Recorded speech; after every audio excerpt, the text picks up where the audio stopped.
প্রথমেই ধন্যবাদ জানাচ্ছি স্যার, আপনি এই গুরুত্বপূর্ণ একটা আচ্ছা এইটা একটু ইয়ে করে এটাও আমি ইয়ে থেকে বলছি, আমাদের কিন্তু স্তুতি এবং ইয়ের সংস্কৃতি থেকে বেরোতে হবে। ওই যে আপনি দেখছেন তো যে বিপদে পড়ছে কিভাবে, বুঝছেন না? তো আমি প্লিজ আপনাকে অনুরোধ জানাবো, আমি ইয়েদেরকে আমার মন্ত্রণালয়ের ইয়েদেরকে বলছি আগে স্যার পরে স্যার, এক বাক্যে 4 বার স্যার, এগুলো কিন্তু বন্ধ করে দেবে। আচ্ছা একটা জিনিস যে ওই যে মানে আগের সরকার করছে সবকিছু খারাপ সব ফেলে দাও, এটা কিন্তু হবে না। আমরা যেটা বললাম যে don't throw the baby with the bath water. আপনি বাচ্চাকে গোসল দিচ্ছেন, পানিটা ময়লা আছে, পানিটা ফেলে দেবো, কিন্তু বাচ্চাকে তো আমরা ফেলে দেবো, বুঝতে পারছেন? তো ওই জন্য যে সরকারের যেসব সিদ্ধান্ত, যদি কোনো সঠিক সিদ্ধান্ত থাকে সেগুলো কিন্তু থাকবে না। গভর্নমেন্ট ইজ এ কন্টিনিউটি, যে আমাদের তো কোনো কি বলে যে মানে আমাদের তো কোনো বিরোধিতার করে আয় না। ওই জন্য আমরা বলছি যে আমরা সবগুলোকে মূল্যায়ন করব, যেটা ভালো সেটাকে আমরা ভালো কিছুকে আমরা ফেলে দেবো না, আর যদি দেখি যে না এটা আমাদের এটা অপ্রয়োজনীয়, দেশের স্বার্থের জন্য ক্ষতিকর, সেগুলো আমরা করতে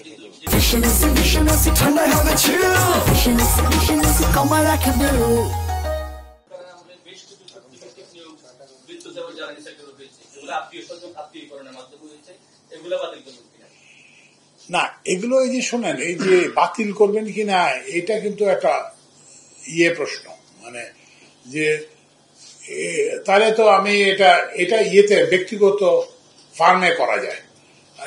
আমি এটা কিন্তু এখানে কিন্তু কোনো ব্যক্তিগত প্রতিষ্ঠান না। আপনি বললেন যে আপনি কালকে আইসেন না অফিস থেকে, কিংবা আপনার বেতন কমাই দিলাম, কিংবা তো এখানে সরকারি এটা করা যায় না। কিন্তু যেটা বললাম যে এটা একটা পদ্ধতি আছে, আমরা এগুলো করব। আপনারা ওই যে ফ্যাক্ট বেস আপনারা আমাদেরকে ইনপুট দেন, তা আমরা এটা দেখবো। যদি দেখা যায় যে, কারণ সরকারের যে ট্রাস্ট, এটা আমানত, এটা কিন্তু আপনারা যারা সরকারে থাকেন এটা হচ্ছে আমানত। তা আমানতটা কি, আমি যে আমাকে আমানতটা রাখছে তার স্বার্থটা দেখার জন্য।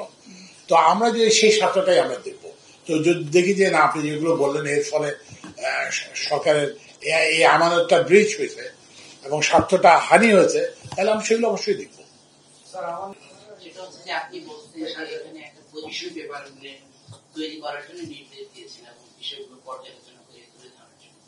এখন প্রশ্ন হচ্ছে যে কর্মকর্তারা এতদিন আগের গভর্নমেন্টের বিভিন্ন অনৈতিক বিষয়গুলোকে সাপোর্ট করে এগুলো করেছেন, তাদেরকে যদি আবার দায়িত্ব দেন এই পজিশন পেপার তৈরি করার জন্য, এটা কতটুকু অথেন্টিক হবে, কতটুকু মরাল হবে?